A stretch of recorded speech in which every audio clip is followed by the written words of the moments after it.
Bueno, buenas tardes. ¿Cuánta gente? La verdad que me parece, cuando Marie Claire me contó de este desafío, me pareció súper interesante, desafiante, interesante, y más en esta época. La idea es hablar de cambio, más que de inteligencia artificial, pero vamos a hablar también un poquito de la tecnología. Pero lo que creemos que más nos impacta, nos desafía, es el cómo nos adaptamos a este cambio que se está viniendo. Algunos datos, bueno, IDEA hizo una encuesta, 35% de los presentes ya está utilizando inteligencia artificial en su trabajo. Me llamó la atención, 35% de los presentes no, de los que contestaron la encuesta, y 57% de los abogados dentro de los estudios y dentro de las empresas 18%. Se ve ahí un ratio distinto. De los que no utilizan, 71% espera empezar a utilizarlo en un futuro próximo, y del 29% restante dice por ahora no, por temas de confidencialidad o falta de tiempo, con lo cual parecería que ambos temas se van a resolver o por vía de la tecnología, que creo que el primero ya está resuelto, o porque se va a hacer una prioridad y uno se va a hacer el tiempo. Bueno, ¿cómo abordamos el tema? Estamos pensando en esto como un cambio, pero es un cambio más, digamos. Hace un año y pico que venimos hablando de esta tecnología como algo medio desde lo desconocido, casi que nos da un poco de miedo. Todos seguramente hicimos pruebas, las primeras pruebas decíamos, esto no sirve, esto me da algo mal, casi como instrumento de defensa. ¿Para qué no servía la IA? Todos lo descubrimos bastante rápido, por suerte. Acá vamos a hablar un poco más de para qué sí sirve y cómo encarar el proceso de cambio. Para ponerlo un poco en perspectiva, en los 80, cuando vino el fax, cambió la manera de comunicarse con los clientes absolutamente, ¿no?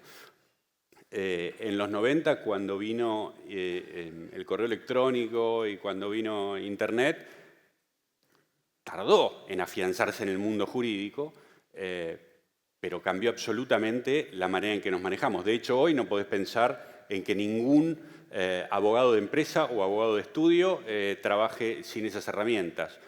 Y el pensamiento de este equipo es un poco que esto en un tiempo va a ser más o menos lo mismo. Más o menos lo mismo. O sea, nos vamos a ir adaptando.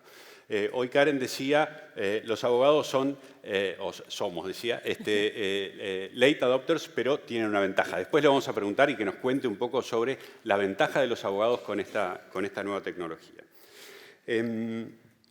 Vamos a tratar de dividir la charla en dos partes. La primera, impacto en los equipos legales, todo este proceso de cambio, organización y riesgos involucrados. Y la segunda, el impacto en la relación entre las empresas y los estudios.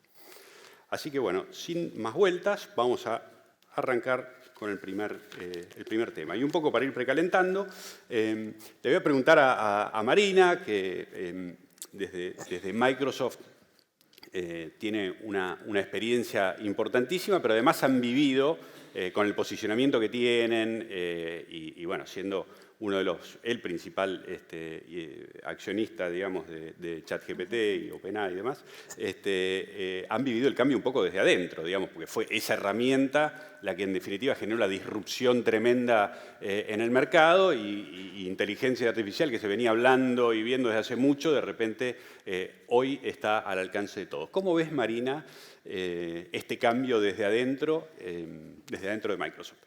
Bueno, primero, muchísimas gracias por la invitación. La verdad, muchas gracias, Rodrigo. Muchas gracias, Marie Claire, María Eugenia, que también están por ahí. Bueno, gracias por tener esta oportunidad. Para los que no saben, este es un proceso que inicia con un cambio dentro de la compañía cuando cambia su CEO en 2015.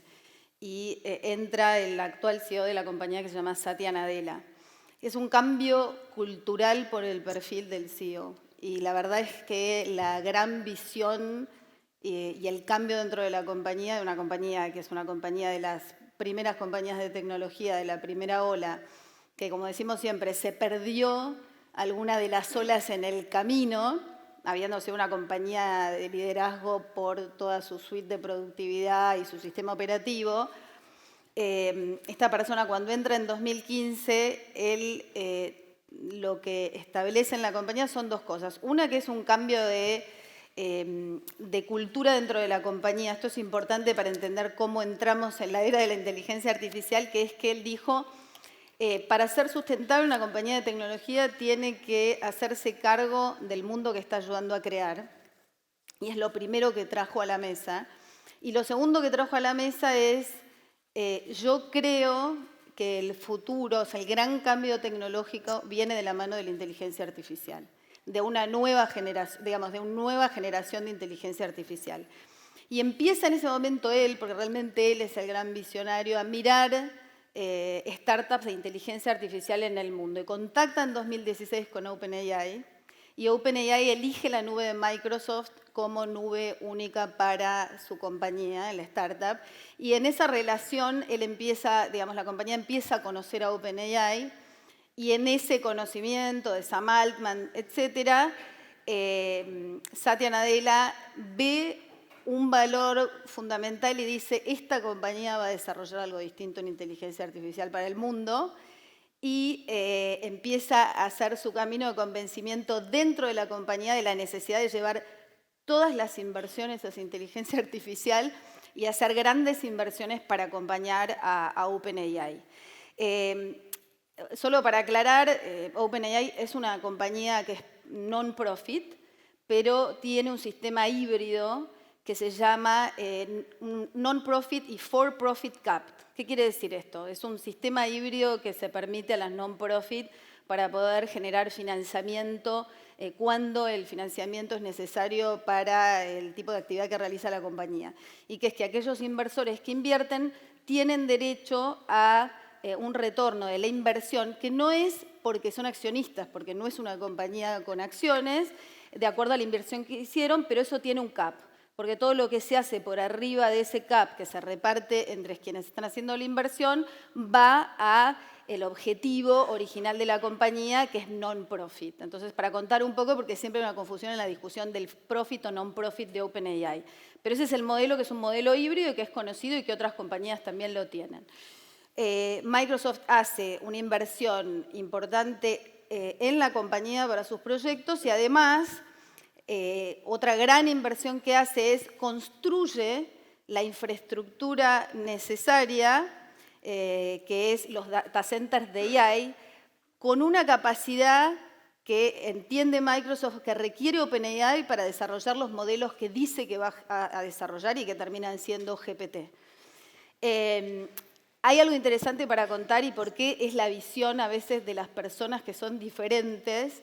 Es porque al principio, imagínense, una corporación como Microsoft, había mucha gente diciendo, esto es una locura, ¿cómo vamos a virar toda esta inversión hacia inteligencia artificial, armar estos data centers? O sea, una apuesta, uno cuando lo piensa en términos de decisión de negocios, había muchas personas dentro de Microsoft que le decían, no, aparte OpenAI, esta es una compañía non-profit, o sea, ¿qué estamos haciendo? No tenemos acciones, era toda una... Imagínense para los abogados de la compañía, ¿no? A qué sonaba todo esto, y para los que hacían los negocios. Y la verdad es que finalmente él terminó convenciendo de hacer estas inversiones y el partnership con OpenAI le permitió a Microsoft tener un uso exclusivo que tiene hoy de la tecnología GPT para poder comercializarla y embeberla en todos los productos que hoy nosotros lo conocemos en el mundo en general como Copilot, pero que no es solo Copilot, porque hoy hay, nosotros ofrecemos servicios, lo que vemos es Copilot, pero muchas veces también ofrecemos la infraestructura de base donde se pueden montar modelos que no necesariamente son los de OpenAI. Luego tenemos la parte de los modelos, porque sí comercializamos los modelos de OpenAI, y luego también tenemos la parte de las aplicaciones que se montan sobre los modelos o los modelos dentro de las aplicaciones, que es lo que nosotros vemos en el uso nuestro, que es el Copilot. Pero la verdad es que el uso no es solamente Copilot, sino que esos modelos se usan para un montón de otros usos empresariales y organizacionales. Esto es muy importante porque, bueno, justamente la tecnología es la misma, solo que OpenAI puede comercializar la suya, porque ese es el acuerdo, y nosotros comercializamos la misma tecnología con nuestros términos y condiciones y garantías contractuales. O sea, cada empresa decide con qué condiciones, cuáles son las garantías que da cuál es el marco ético. Ese es un poco... ¿Y qué pasó en Microsoft? Fue una revolución total, porque nosotros somos una compañía de tecnología, pero antes de que ocurriera lo de GPT y la disponibilidad general, nos concebíamos la tecnología como herramientas. Y lo que ahora nos está ocurriendo, inclusive dentro de Microsoft, es que cambiamos la manera de pensar en cualquier área el uso de la tecnología. Nosotros decimos, no es una herramienta, es una manera de operar. Y eso cambió a la compañía por completo en todas las áreas. Bueno, muchas gracias. Muy interesante conocer la historia detrás de toda esta evolución tecnológica.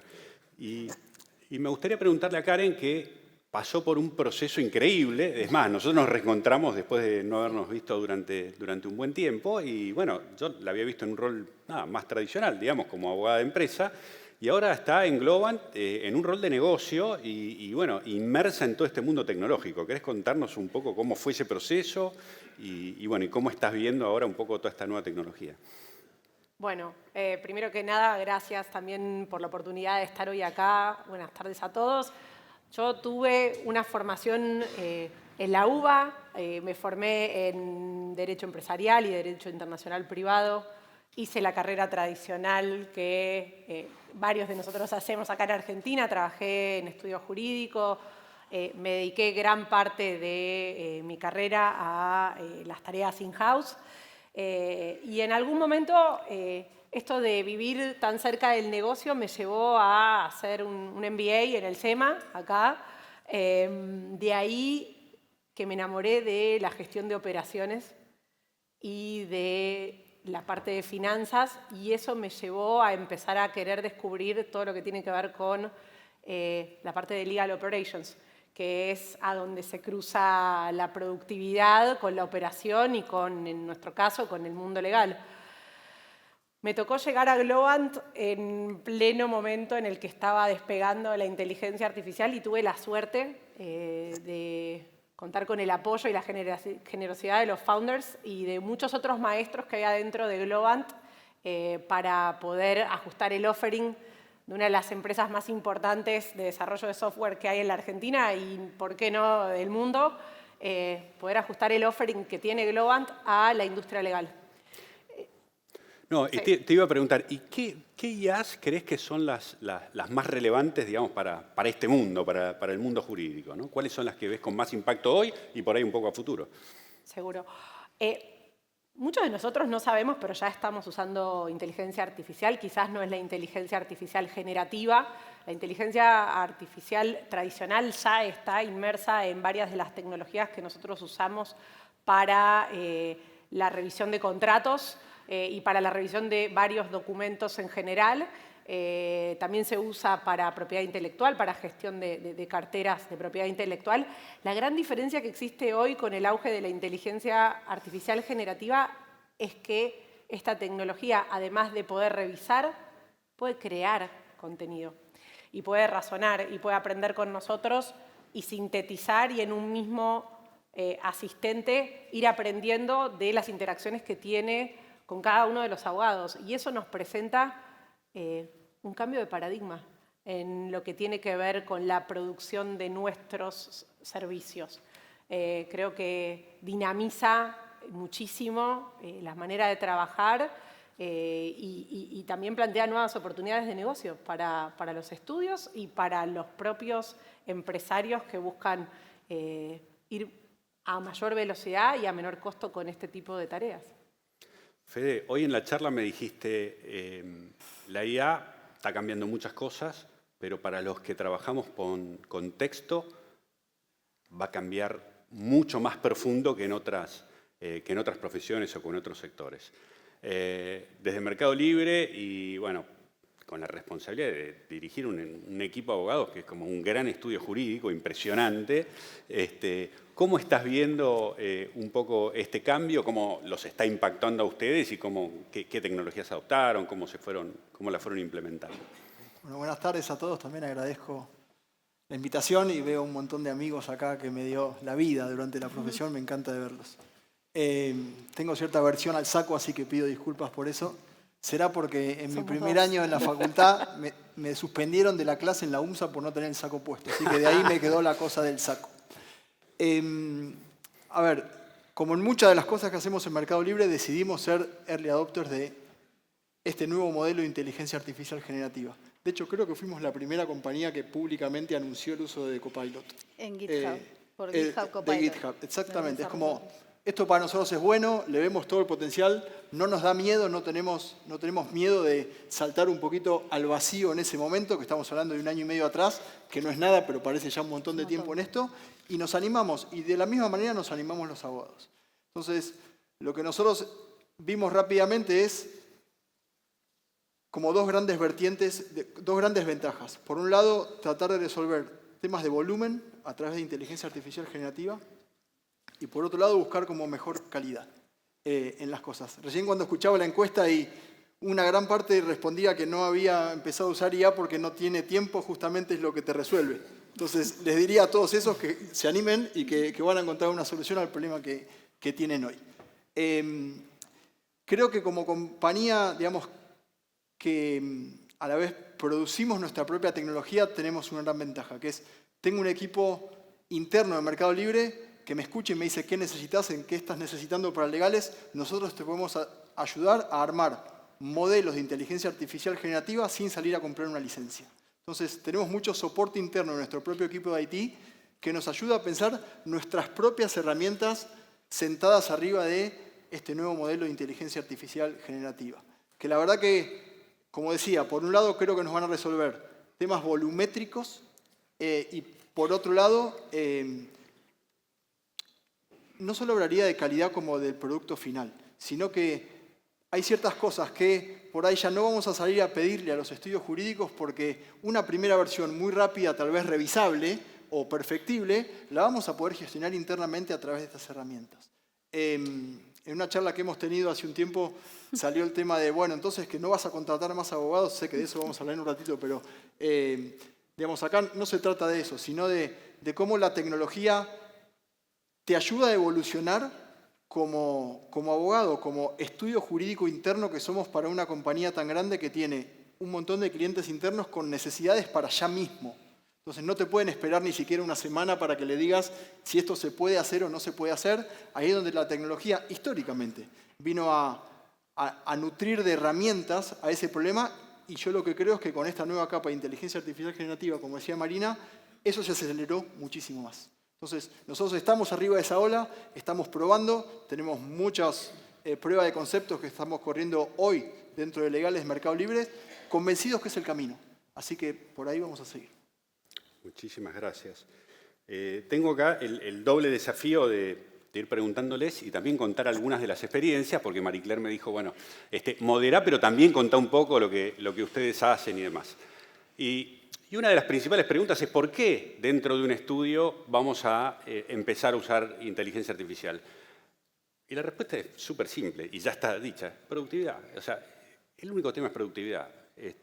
Como todos los cambios anteriores, porque todos los cambios anteriores que vamos viendo nos hicieron aumentar la velocidad de la comunicación con el cliente, nos hicieron aumentar la velocidad en que procesamos, y esto nos va a hacer aumentarla muchísimo. Y seguramente podremos hacer más cosas con mucho menos recursos en el futuro, y ya mismo lo podemos hacer. Pero este es el principal motivo por el que decidimos. Hay una cantidad de cosas en las que utilizamos, como sobre todo en todo lo que es manejo de documentos extensos, es lo más rápido, donde uno le puede ver una ventaja muy inmediata en todo ese tipo de cosas. Pero también en tareas más complejas como brainstorming, como desafío de estrategias y demás, se está utilizando cada vez más. Y al mismo tiempo lo vemos internamente como una cosa muy incipiente, como que recién estamos aprendiendo y dando los primeros pasitos. Nosotros en lo particular llevamos 1 año y medio, nos enseñaron a promptear, ahí está el Laboratorio de Inteligencia Artificial de la UBA, digamos, nos ayudó a entender qué podía hacer la IA para nosotros, pero además a tomar cursos de prompteo y demás, que bueno, hay que estar dispuesto a cambiar ese chip para trabajar de una manera distinta. Pero ya cambiamos muchas veces en el pasado. No lo vemos tampoco como un cambio, digamos, sí, obviamente es único y es totalmente disruptivo, pero hemos pasado por otros, por ahí de no impacto tan profundo como creo que todos vemos va a tener siendo que está en una primera etapa. Y me gustaría preguntarles ahora un poco más a Marina y a Federico en su experiencia, ambos, digamos, como líderes, ¿cómo está cambiando, como líderes de un departamento legal, cómo está cambiando así, puertas adentro el departamento? Más la parte humana, ¿no? ¿Cómo está impactando en la gente, en la forma de trabajar, en los perfiles, en cómo funcionan los equipos? Marina. Empiezo yo.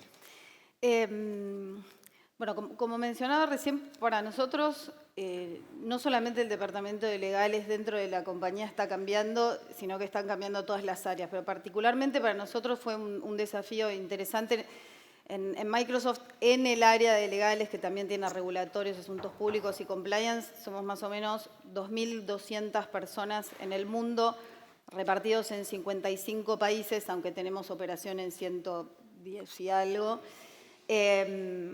Y lo que cambió fue que nos convertimos, en vez de solamente usuarios de tecnología, en creadores de soluciones, que me parece que es algo interesante para pensar, porque la compañía dijo, Departamento de Legal es fantástico, ustedes tienen que empezar a pensar cómo resolver los propios problemas con tecnología, o sea, todo lo que hacen hoy, cómo lo harían mejor si usaran inteligencia artificial generativa. Y eso fue una imposición importante, pero que venía de la mano de un plan estratégico. ¿Qué quiere decir esto?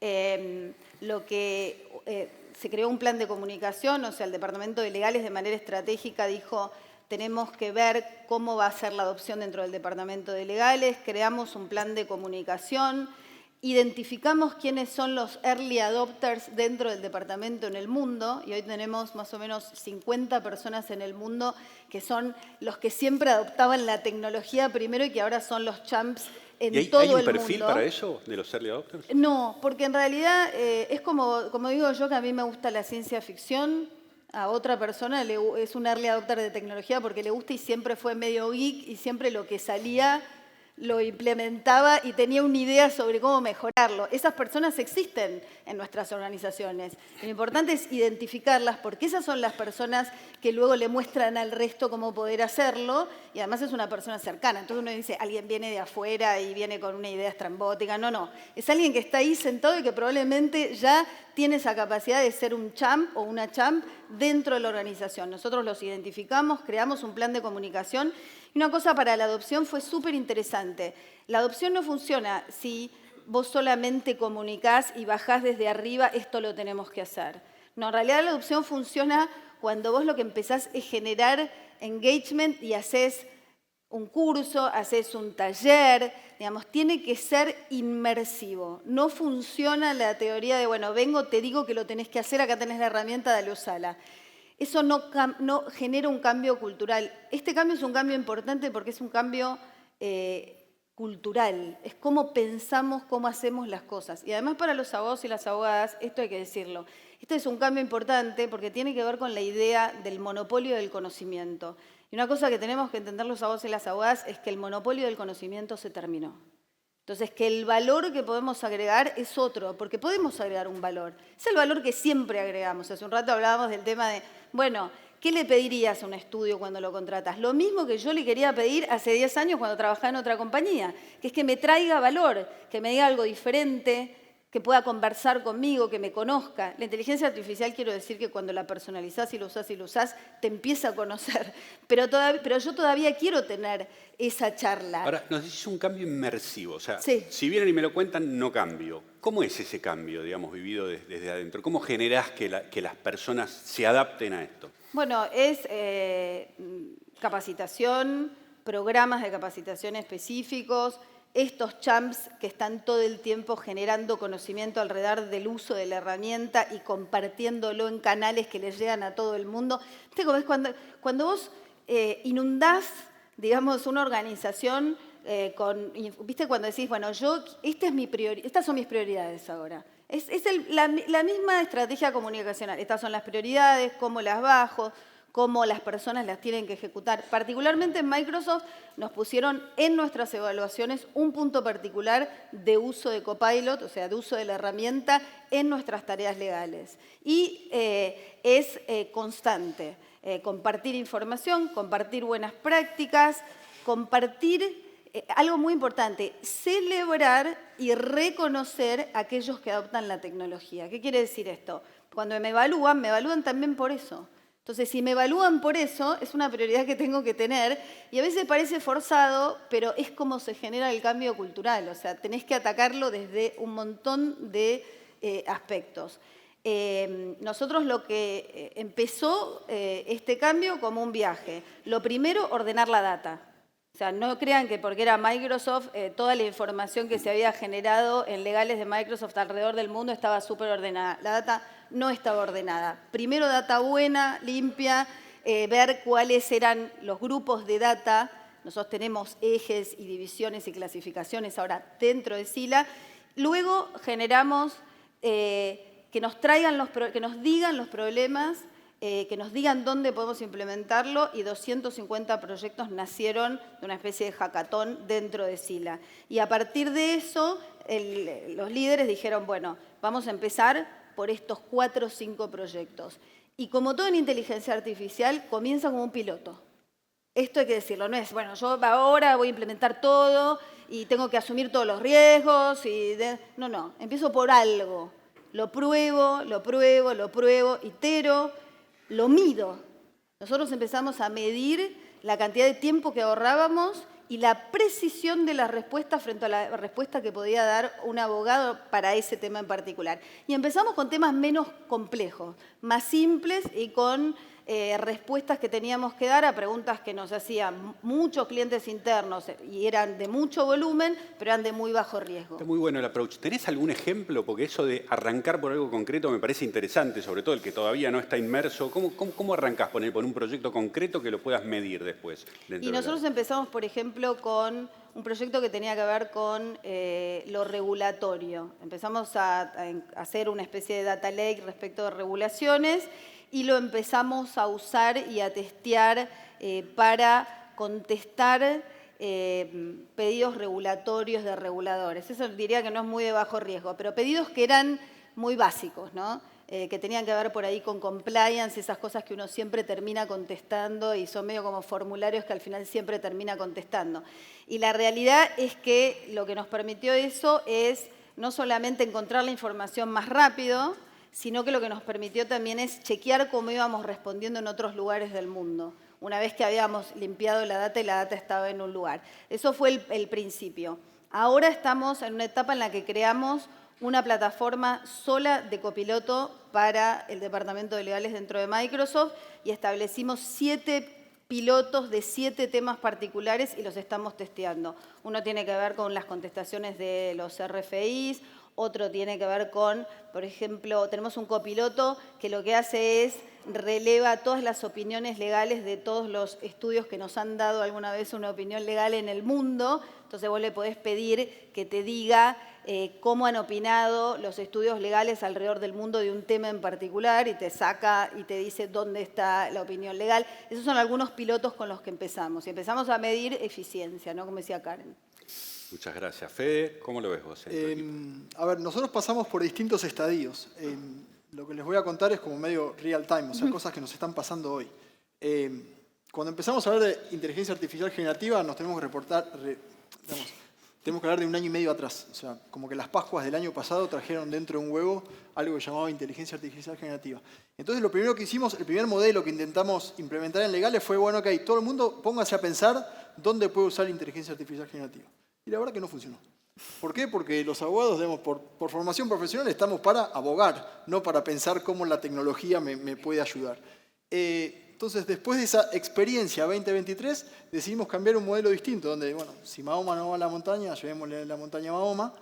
Y desde el equipo de LegalOps decidimos empezar a empujar distintos relevamientos de procesos dentro de legales en los cuales íbamos a encontrar indefectiblemente oportunidades de escalabilidad, de eficiencia y demás, donde le podíamos meter inteligencia artificial generativa como una de las soluciones tecnológicas a esos nudos que hay en lo que hace un proceso legal. Y así lo empezamos a hacer a partir de este año. Trajimos algunos early adopters de los que habla Marina, que todos tenemos en un departamento legal. Nosotros hoy en Legales en Mercado Libre somos 220 y hay unos 10 early adopters que los tenemos perfectamente identificados. Y ahí se empiezan a como bustear, ¿no? Como a motorizar proyectos, hasta que llegó un momento que nos encontramos que teníamos un montón de proyectitos que podían venir acompañados de soluciones de inteligencia artificial generativa, entonces le tuvimos que poner un orden. Entonces ahí otra vez paramos la pelota y dijimos, paremos un segundo. ¿Cuál es la infraestructura tecnológica que nosotros pensamos de acá a 3 años que va a acompañar el crecimiento del departamento legal? ¿Cuáles son los 5 o 6 sistemas de tecnología que le dan soporte a legales hoy y que le van a dar soporte de acá a 5 o 6 años? El sistema de seguimiento de procesos de juicios, el sistema de contratos, el sistema del GRM para nuestro equipo de relaciones de gobierno. Hay como 5 o 6 sistemas que son como la piedra fundamental sobre la cual hoy opera legales. Bueno, entonces empezamos a buscarle soluciones de inteligencia artificial, ya sea in-house o que se pueden salir a buscar al mercado, que lo hagan más rápido, ¿no? Que nos permitan escalar más rápido o hacer más eficiente lo que hacemos bajo cada uno de esos 5 o 6 sistemas. Entonces, así es que nos hemos hoy ordenado y estamos parados hoy, con un montón de proyectos que estamos trabajando in-house, con un montón de proyectos que tienen que ver con incorporar tecnología de terceros, que obviamente cuando hablas de tecnología de terceros también estás hablando de una inversión importante. Entonces, también una conversación con finanzas, con la compañía de este es el Legales 2028 que queremos tener, para el cual tenemos que empezar hoy, porque es imposible pensar en llegar al escalón 10 si estamos en el escalón 1. Entonces, hay inversiones que hay que empezar a hacer este año para poder en 2028 llegar a donde nosotros queremos llegar. Ese es un poco el camino que estamos recorriendo. ¿Y ves ganancias en productividad o también ves ves upside en calidad de trabajo?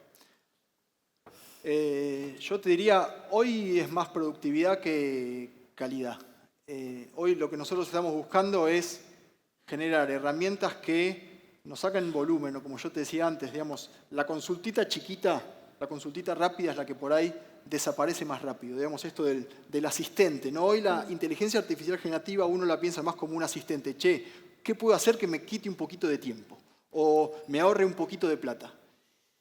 El desafío más grande es encontrar los otros proyectos más ambiciosos, que son los que directamente van a reemplazar alguna función end-to-end. No hay muchos, pero ahí es donde para nosotros el desafío más lindo es, che, ¿qué podemos hacer con inteligencia artificial generativa de principio a fin del proceso? Entonces voy a dar 2 ejemplos concretos. Nosotros en Mercado Libre contestamos 10.000 oficios por mes.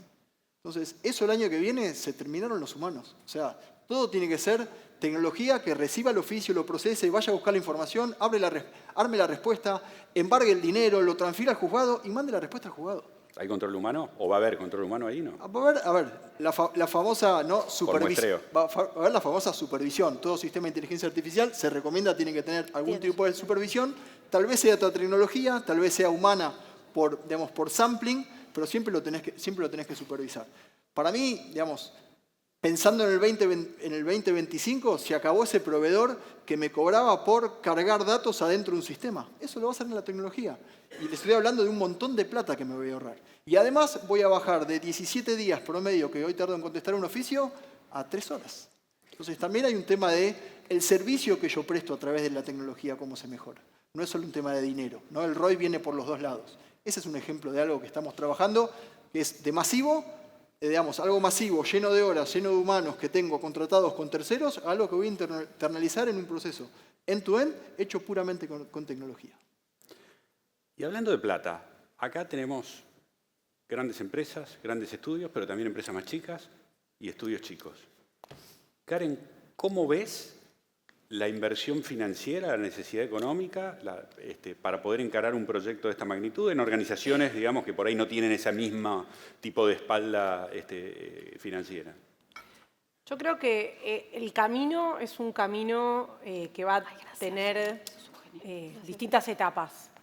Si ustedes empiezan a ver el ecosistema de productos que hay en la vuelta, van a poder diferenciar muy fácilmente lo que son productos enlatados de los que son productos a medida.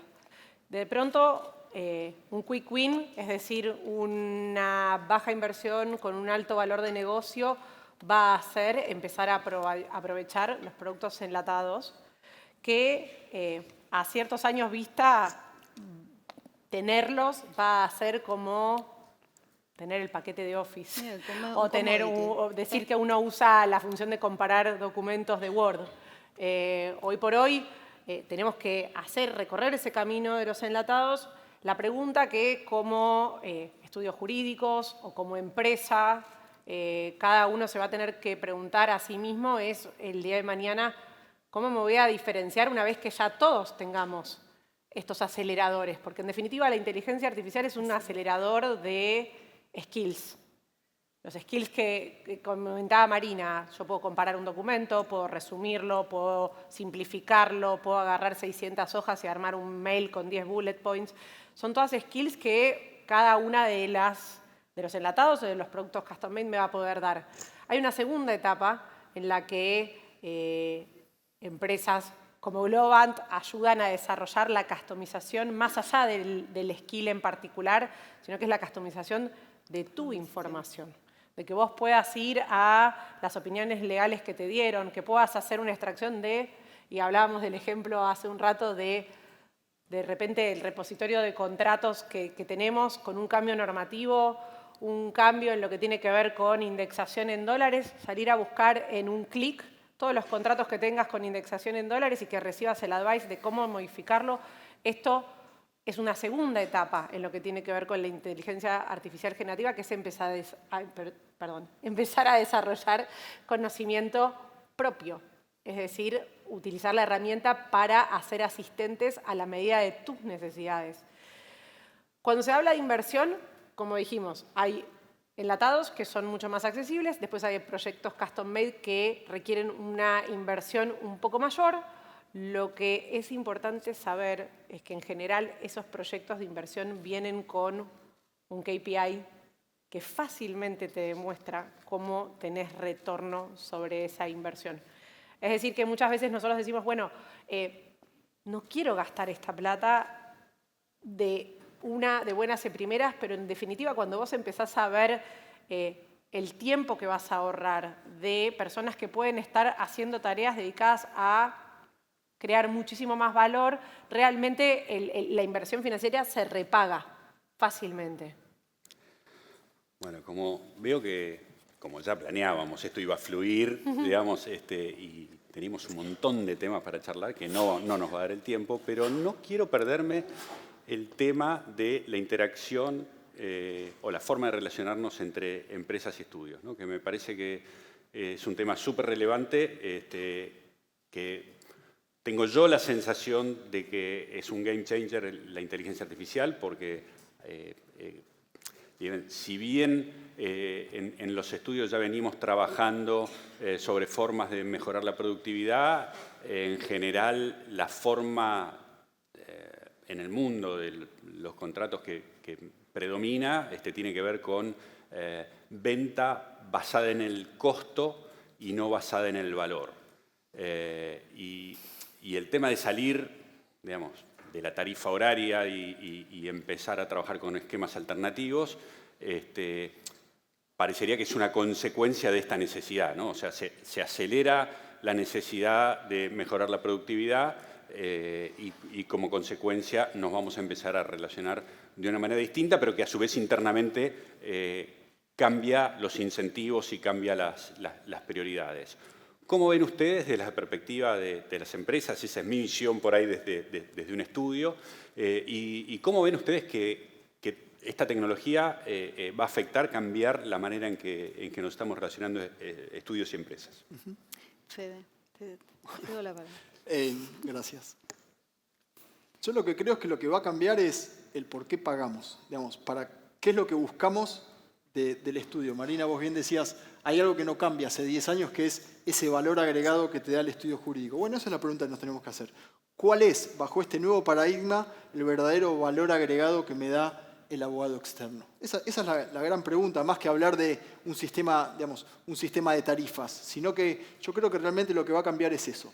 Voy a dar 2 ejemplos concretos. Hoy encontrás Digamos, ya hay software disponibles que te hacen un due diligence. Entonces, el pagarle un estudio para que te lea miles de horas de documentos, ese trabajo ya no genera valor para mí. Digamos, yo ya tengo una tecnología que me lo hace. Pero sí voy a seguir necesitando abogados externos que me hagan el closing y que me digan, probablemente, que me revisen los riesgos que levantó una tecnología artificial para poder validarlos y demás. Digo, el valor agregado tal vez se cambie de lugar, ¿no? Se cambie ese lugar de posicionamiento de qué es el valor agregado, y eso es lo que tenemos que saber detectar de ambos lados. Dónde el estudio ofrece un servicio y qué es lo que uno va a demandar de ese estudio. En un proceso cualquiera, en un juicio, probablemente dejemos de pagarle a los estudios para que nos hagan el juicio end-to-end. Estoy imaginándome simplemente, ¿no? Y vamos a pensar en una estructura donde lo vas a contratar al abogado externo para que te conteste la demanda, te haga los alegatos y todo lo que pasa en el medio probablemente yo lo pueda gestionar internamente con la ayuda de tecnología. Digo, pueden empezar a cambiar los lugares donde el valor agregado está, pero esa demanda, digamos, de cliente, digamos, de empresa, estudio, siempre va a estar. Hay que buscar ese nuevo punto de equilibrio. Esa es mi visión. Marina. Nada que agregar, perfecto. ¿Cómo lo ves, Karen? Yo creo que este es un ejercicio que no lo digo solo para abogados. Digo, ¿quién en esta sala no fue y le preguntó a ChatGPT alguna cosa en la que dice, bueno, ok, en vez de preguntarle sobre el resultado de mis estudios médicos al médico, le voy y le pregunto a ChatGPT o a Google y se autocontestan un montón de preguntas que hacen que de pronto la percepción de ir a buscar respuestas en otro lado sean distintas? Bueno, en la misma línea, lo que nos está pasando es que mucha gente se está bajando de ChatGPT modelos de contratos o modelos de asesoramiento o opiniones que hacen que la percepción del valor de nuestro trabajo haya cambiado. Entonces, cuando el valor de la hora está a la baja, lo que tiene que uno intentar hacer es mantener el margen.